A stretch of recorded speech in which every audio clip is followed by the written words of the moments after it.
Hello and welcome to Tim's BMW Repairs and Information. Do you know what the greatest cause of the E89 Z4 being scrapped? It's not the engine, it's a reliable engine, especially the N52 in my 3 litre. It's not crashes, it's water ingress, yep. And water ingress especially into the trunk or boot. Now in there's the hydraulic pack for the convertible top. Very expensive to replace, very expensive to repair.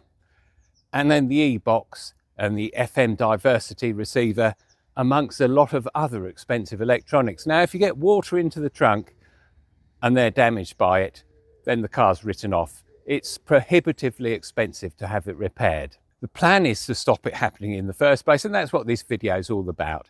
And I'm going to tell you the places which are most likely to cause water ingress. And there's a very tricky one as well, especially if you had the rear clusters replaced at any point, then it's going to fill up with water. But what we'll do is we'll start with simple ones, which is water ingress into the cabin, and that's very easy to fix. Now, I had this when I was driving the car in rain, started getting water dripping down and landing on the window switches, which didn't do it much good at all. That one is extremely easy to fix, and it's a trick we've known for years in the BMW community, right from the E31 and the E32 days. So let's start with that one. Right, if you've got water coming into the cabin, and mine was sort of dripping down here and ending up on the window switches, there's an easy fix for this. The problem is the seals, they just dry up and become ineffective. But we have Gummi Pflege, and it's something us people in the BMW community have been using since the E31 and E32 days. So 25 years ago we were using this. Gummi Pflege swells up and reconditions rubber seals. That's what it does. And this is how I fix my water ingress. Right, with Gummi Pflege, just squash it down onto a rubber seal until it starts coming out, then run along the rubber seals, work it into all the places like this outer seal here. This is the outer seal for the window. That wasn't where the water was coming from. Once we've got the Gummi Pflege running, then we can do the proper work, which is working on these seals here, especially these around here. And this is the cause of the water ingress into the cabin. So we work the Gummi Pflege into all these rubber bits. So we've got all the rubber seals around here. Do that all the way across. I'll just do a little bit to show you the plan. Anything that's rubber, use Gummi Pflege on it. Okie doke, so we've done round here. Now the top surface, of course, this with the roof in this position, I've stopped it halfway through its operation. We can get to all of these seals.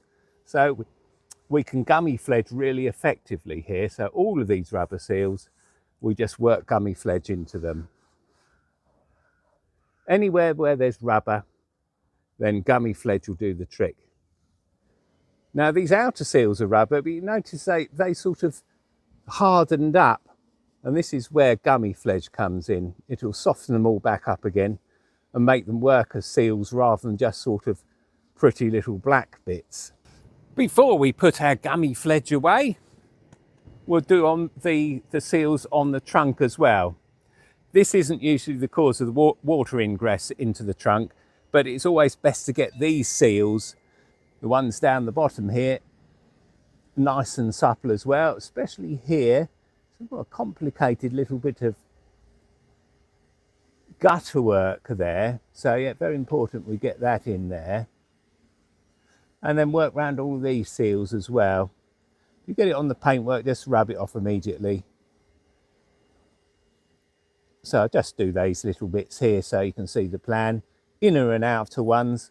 As I say, that isn't usually the cause of water ingress into the trunk. That's done somewhere else. So that's where we'll look at next. But first of all, we want to see if there has been water ingress. And to do that, there's a few short tricks you can use to have a look at the lower part of the trunk, because this top surface of it probably isn't any water lying anywhere. It's right at the bottom of the trunk that we need to get to. One of them's easy, two of them a bit harder. So let's get on with that. Now, if you have got water ingress into the trunk, then the main cause of it will be the lights. These have very complicated gaskets on them. Unlike, say, the lights on my E31, which just has a gasket, goes all the way around, completely seals the light. No, they don't do that. They allow water to go down the gutter and behind the light. Now, if you've ever had these lights changed, then you're going to fill up with water. And that's because the body needs to be modified if you replace the light. Seems ridiculous, but the early lights, this is a 2011 model, these had three fixings to fix these lights onto the body. The later versions didn't. So if this is, for instance, a 2020 light on this, then it's only got two fixings. And the hole where the third fixing went is open to the trunk. So the water goes down the side here, behind the light, straight through that empty hole and into the trunk. And that was the cause of my water ingress into the trunk, was the fact that this light had been changed before my ownership. And it was obvious this one was nice and shiny, the other one was dull and horrible. So what the problem was I was getting water ingress into the little cubby hole where you put your tool roll. Got my tool roll out and it was full of water, yeah. Couldn't work out where it's coming from. And it wasn't until I changed the right-hand light to match this nice new one that I realised that was the problem. Yeah, the missing fixing leaves an open hole, water goes straight down that hole and into the trunk. Compounding that problem is the fact that these are difficult to refit. The gasket has to be pulled through properly and you need silicone grease on the gasket to do this, and that wasn't done properly. So it hadn't been pulled through, which meant the water went around the gasket and into the trunk as well. So we had two places where the water went into, around the gasket and down the empty hole.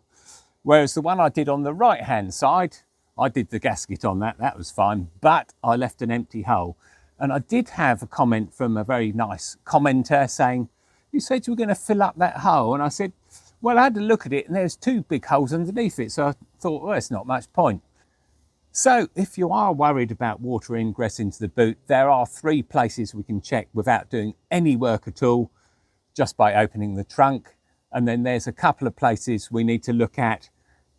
And for that, we'll have to put the trunk into the service position to make sure that we can get to the very lower part of the body of the car. So it ends up right down here, just on top of the exhaust, the lower part is. Water will accumulate there, which it did in my car, about an inch of water at the bottom, and it slowly rises up until it starts breaking things. And the first thing it breaks is the FM diversity amplifier, which is just next to the cubby hole. That goes, so if you've lost your radio, you're full of water. There's no doubt about it. Okie doke, so let's get on with that stage. First place to check is in the trunk. Now, I found that the water first went to the cubby hole. That's where I found the water to start with. My tool roll was wet. And when I looked in the cubby hole, yeah, had quite a bit of water in there. So that's the first place to check.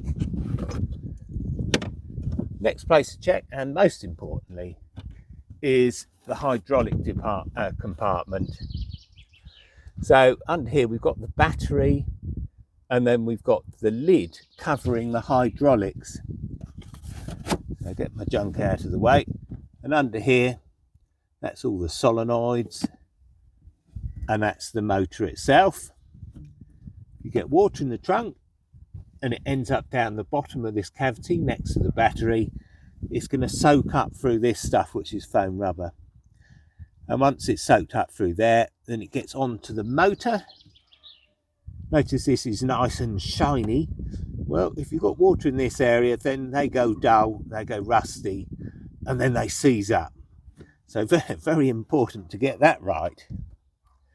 Now, that's one of the lowest places in the boot or the trunk. The two other low places are underneath the cubby and underneath the E-box. So after we've checked the hydraulic compartment, made sure that's dry, cubby, then the next thing we have to do is put the roof into the service position. That can be done from the key. Obviously you need that in there, nothing in the side. Check both sides. And then just use the key press it and hold it down. And what we do is we watch the back part, which goes over the trunk. When that stops moving, we let go of the button. Right there. That's the service position. It will stay there forever. And then we can lift this back up again to give us access to where we want to go next. Right, on the left-hand side of the trunk, that's the great place to start at the back. Camera lights on, or phone lights on. Pull this cover off. Best done with two hands. What I do with one hand's for you. Here we go. There we go. This bit of carpet, pull that back, get in there, and there, right down the bottom, you can see the red of the actual bottom of the bodywork. That's where the water all ends up. So if you've got any dampness in the boot, that's where it's going to go. Yeah, I'm sorry it's not focusing on it, but that's where it all goes down there. But you can see it. So that's the lowest part of the trunk. And if there's any water in the trunk, that's where it's going to go. Get that in position there. Get it all lined up. That's it. That's back on again. The other side is the same. It's just a bit more awkward. You can get a quick glimpse down there. That's the bottom of the cavity next to the E-box. To get to the E-box itself, we need to remove quite a bit more. Right, well, if you've got water in any of the places we've checked, then it's 100% coming through the aperture in front of these rear light clusters. It'll either be the grommets, there's two big grommets on it, and quite often they're not put in properly if the light has ever been replaced. They never seem to pull them through. You definitely need silicone grease on them to get them to come through properly. And then we've got the vacant hole problem, where a new light, if it's fitted, should have only 2 fixings, whereas the old ones came out with 3, and you've got to block up that hole. So we'll do blocking up the hole, we're doing sorting out the gaskets, and then we need to drain the water out from underneath the cubby, and also have a look at the E-box as well. And there's a couple of big grommets underneath the cubby. Getting the cubby out is a hard bit. It's really awkward to get out, but it does come out. Okay, let's get on with it. So we're in the back of the car, and we've got one clip here, one over the back there. And what we need is a tool to get those out. This is the tool. So, case of working him in. There we go. He's out. Yeah, they shoot off and you lose them.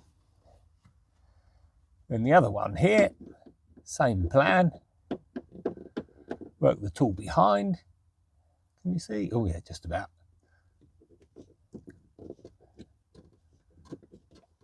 There we go, he's out as well. Right, there he is around there. There's the third one. Right at the back of it. Let's get the tool right round there. Bit pig awkward.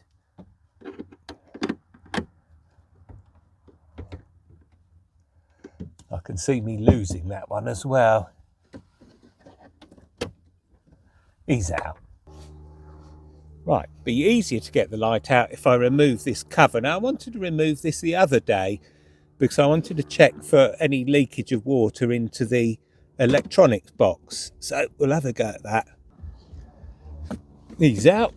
One there. One there. There he is. There we go. He's out. Right, should be able to remove him now. Yeah, he sort of clips in to the floor here as well. A couple of clips. So pull him out. A couple of metal clips there. One out. Two out. Right. He's out at last. And then we can get that out. And that'll give us access to the lights. I'm making it look harder than it is. Now, after I changed the right-hand light, I started getting problems as well. Now, before I changed it, I checked the E-box to make sure it hadn't got any water in it, and it hadn't. It was perfectly dry. This is the electronics box here. Got a little cover on it. It comes off. glad to say that all looks rather nice in there. Right, I thought I'd take a look at the right hand headlight because of this hole problem. Here's the hole, and there you go, there is water there, and not only that, there's water on the top of the lid of the e-box. But this time what brought me onto this was I'd lost FM.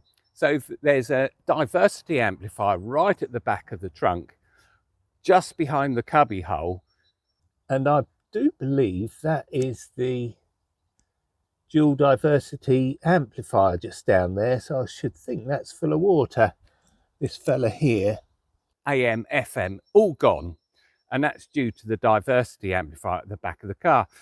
So we need to find evidence of where that's coming from, and we have got some. So we've got some on the edge of this, and sort of wobbling about, and more importantly than that, we've got water just here. So yeah, there's drips just there. That drips into that. That goes into there. So I can tell straight away that the light hasn't been replaced properly. Initially, looking at the video here, I thought, yeah, that water seems to be coming out of that large hole.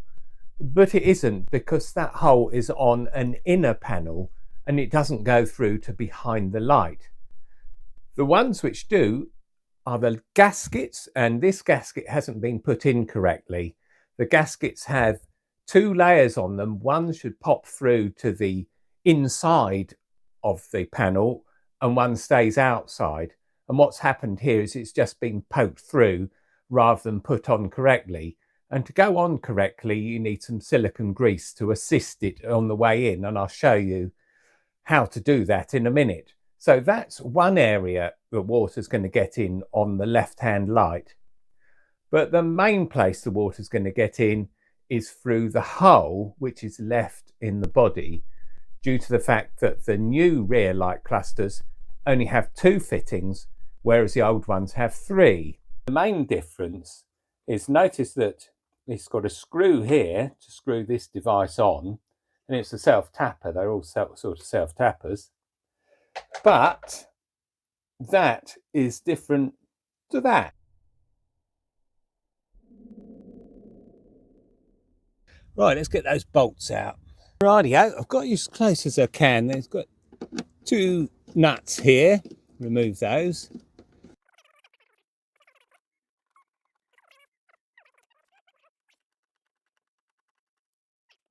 They're all off. Disconnect the loom. I'll bring you in to show you how the connector comes off. So we've got to take the connector off next. That's half a turn, no, quarter of a turn, and the connector pair comes out. And then we just need to separate the connector pair. Little button on the end of it, you have to press down, and that'll separate them. There's the fitting that holds it on. Right, this is better seen from the outside. So give it a damn good pull there. That's got the inner bit off, and as I thought, this is on some sort of ball joint device, and the plastic surrounding it goes into the gutter as well. So that's that, and there he is off. Okay, so that's all the right-hand side off. Now the left-hand side is much the same. Service position, get all the bits of plastic off. The hard bit is the blimmin' cubby. Next to come out is this device. We've got to move this trim enough to get this out, and that's the hardest part. So trim tool, it's difficult to get in, and this makes such an awful noise when it comes out. You think it's broken, but it isn't. It's got 2 catches on the bottom which just go through a plastic thing. So yeah, makes a racket but doesn't break. Right, onto the hardest bit, which is removing this tray. Now it'd probably be a lot easier if I removed all of this trim, but this trim goes absolutely everywhere. First thing you do, remove the brake light. Yeah, it seems a strange thing to have to do. Pull it out, don't touch the envelope because it is a halogen. And then really it's just a case of manhandling this out. And the way it goes is it's got a, oh, I forgot, remove the mushroom from that point there, of course, and the one from here. And then the whole thing's loose. You can move about. Now, the way to get them out is to get this part here outwards. Otherwise, that's going to get stuck. Now, there we go. That's the right direction. That heads towards the brake light, which is why you want to remove it. And in that position, this will pull out past this bit of trim. But it does take a bit of manipulating. And the cubby eventually came out. It wasn't easy, and it was quite hard getting it back in again. And you have to remove one of the brake lights to do it. So it's a bit complicated, but I managed to do it. Also, by the way, if you remove the cubby and you find 3 little rubber bits in the bottom, actually floating around in the water, yep, that's off the bottom of the cubby. There, its little rubber feet, and you just glue them back on again before you put it all back together. So there you go. And once the cubby's out, you can have a look at the pool of water and think, yeah, I'm very glad I did this. And then got to do is just pop the 2 grommets and get rid of all the water, put the grommets back in, cloth, make sure it's perfectly clean, and then we can get on and sort out the real problem. Now, the real problem is, as I mentioned earlier on, is that the original lights have 3 fittings. They go through the body and have nuts on the back of them, and it squashes it on. And where the light goes on at the back of the trunk, there's fibre washers and there's rubber washers, and they compress as the light goes on, and that stops any water getting through to the inside of the boot. So it's exactly what happens to it. Water runs down these gutters, and as you see, it points them straight over the light, goes down the light, down the actual body behind the light, and goes through the hole that was left open because the new lights only have 2 fittings. Now, as I say, there was a very nice commenter on one of my videos that said, I thought you said you were going to fill that hole up. Well, I said, well, I had a look at it and there's 2 huge holes underneath. Why do I need to bother filling up a tiny hole when there's 2 huge holes? Well, the 2 huge holes are on the inner layer, and the tiny little hole where the fixing is missing is on the outer layer, and that's the big difference. So, yeah, get a good downpour and the water goes down the gutters, down behind the lights and through the hole, which is now empty because the new lights only have 2 fittings. So the fix to it is to fit blind grommets. Right, time to plug up the hole which has caused all the problem in the first place. Silicone sealant is what I'm going to use to start with. Put it around where the grommet's going to go. So I've got silicone sealant in a syringe. Wipe it all round there. I'll put that somewhere where it isn't going to leak onto everything. Get myself a nice new blind grommet. Wipe him around a bit. Pop him in place. And he's in. And I'll smear the grease around for luck, I think. Not grease, silicone sealant. So hopefully that will stop the water coming through. So yeah, I'm going to have to get all sticky again. So it's this surface here and inside where I've got to go. This has all been cleaned out, by the way. So I think I'll just put it around the edge and then squish it in.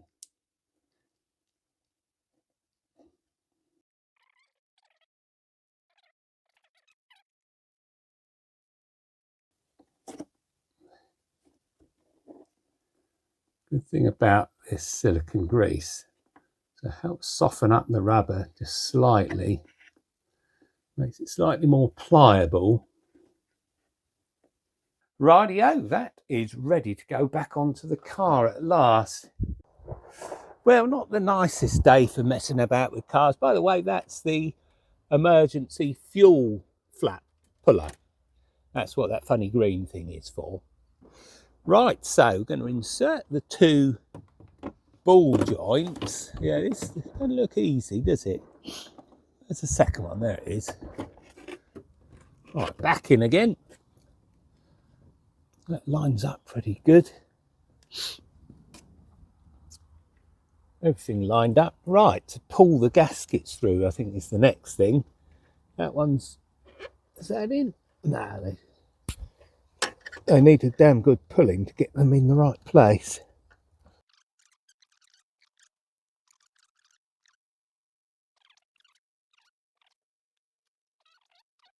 Yeah, now I understand what these little tabs are for. That's for pulling the gasket into place.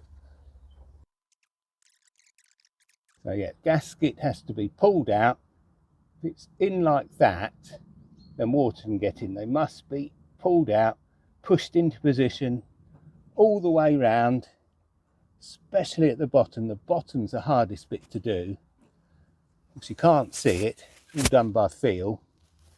And make sure the other one's done exactly the same. So we blocked off the lower one, silicone grease behind this one on the fibre washer, that stopped water coming through it, bit of silicone grease on the back of the rubber washer.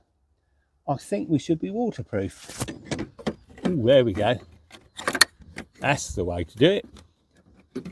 He's in position there. Of course, it goes over the boot seal and not underneath it. And then we can fit a couple of this has got 3 on it if I remember rightly. So one here, ease in. Number 2.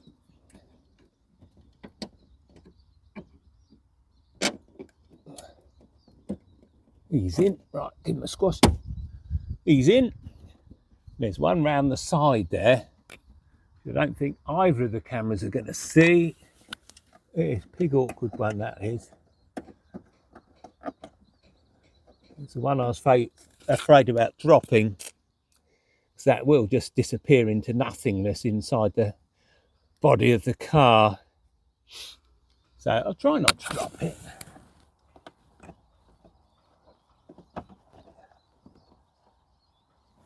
Right, he's in. That's it. Right, that's all 3 in.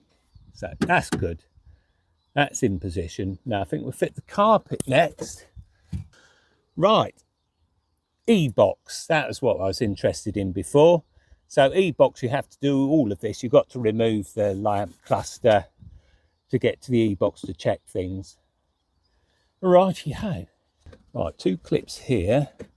They feel like they're bent if I get them in the wrong place. Get them both in the right place. That's it, they're in. That goes behind there.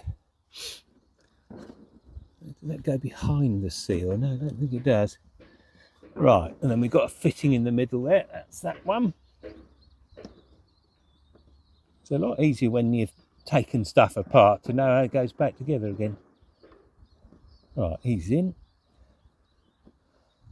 Right, that needs good squashing. One there, extended. Okie dokes, in we go. I've readied that out, I'm sure. There we go, he's in. 3 big clips. So line him up, so we'll get him in the right place before you hit him. And that's him in. Anyway, thanks very much for watching. I hope that helps you. Yep, if you have had a new light, certainly if it looks shinier than the other one, yeah, it's been changed, which is what brought me onto this right in the first place. I had one dull one, one shiny one. I replaced the dull one. And what I didn't realise was the water's getting past the new shiny one because of the missing fitting problem. And it's only when I fitted the grommets that I eventually managed to stop all this water ingress. Anyway, put the thumbs up if it helped you. Keep commenting. I absolutely love the comments. Read them all. Sometimes I don't have time to reply, but I do read every single one of them. Subscribe, and I'll see you in the next one.